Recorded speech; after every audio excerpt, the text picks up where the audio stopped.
sequential pauses of events and results and causes bringing to pass a happening, an event of time recurring and returning to its source.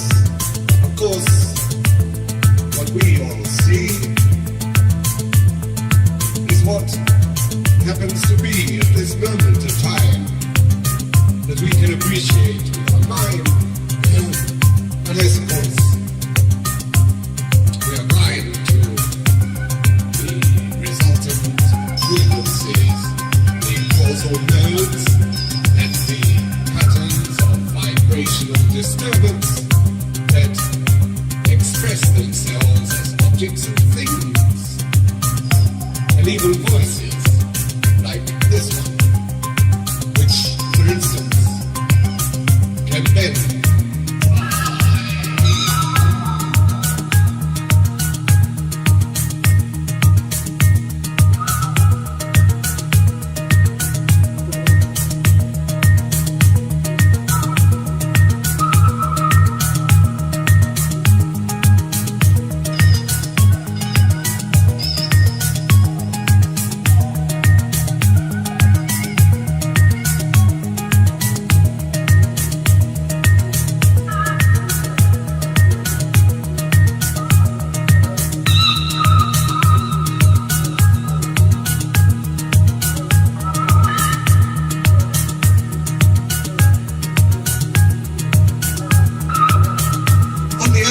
We can say that time does not exist at all, and that it's just the way that we have to grasp things with our minds in order to be able to see anything or hear anything at all. And that in the state of perfect freedom, time is neither a moment nor beyond nor forever.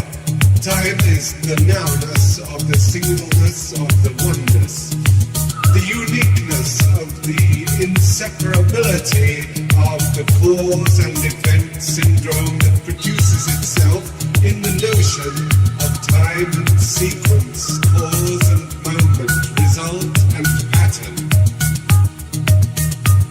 You see what I mean?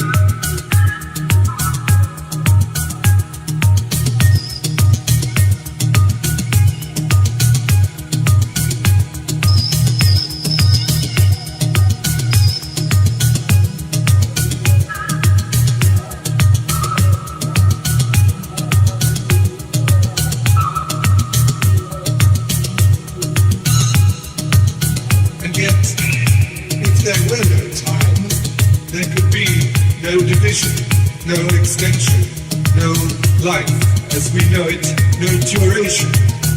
And so, if this is a division of something which does not exist, then how can we say that we who experience time, and we who create time by being here at all, can experience something which doesn't exist? How can we say that we exist? Well, as long as there is time for us to do so,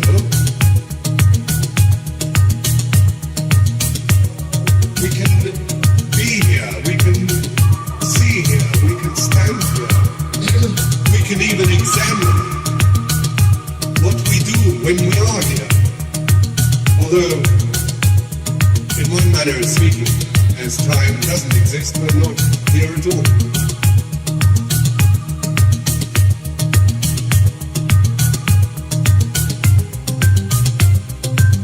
On the program today, we'd like to congratulate this particular human for coming somewhat near to realizing that we particles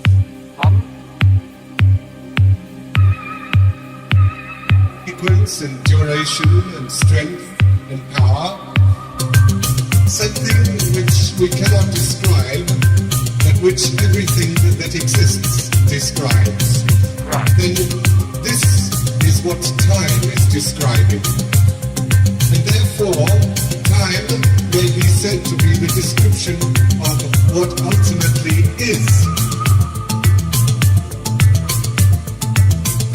Not bad.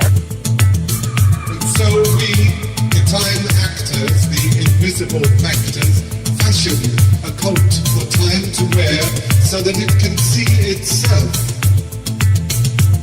and enjoy its own beauty.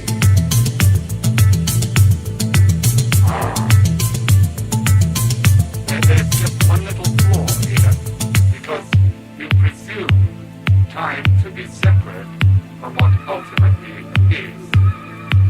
And yet any description of what is must be a description by itself, of itself.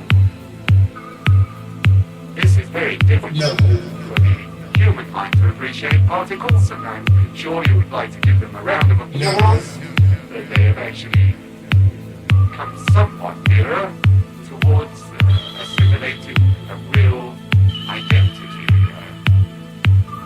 A humble view of their own part in creation of the universe around us, in us, beyond us.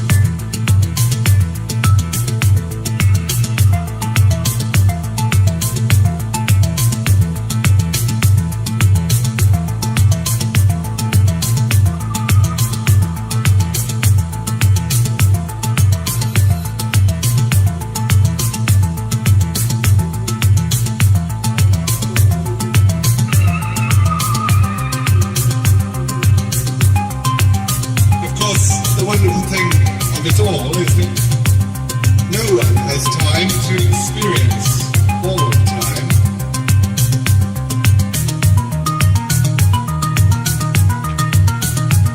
And even if we added together all the people who ever have experienced time and will experience it,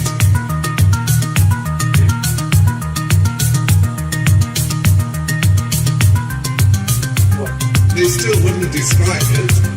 Why not? They couldn't describe it. Why not?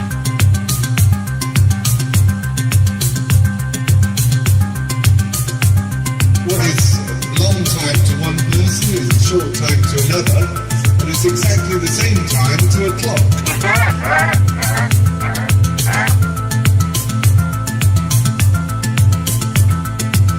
And if we try to get all the people to speak at the same time about it all the time, there'll be a terrible jabbering with voices.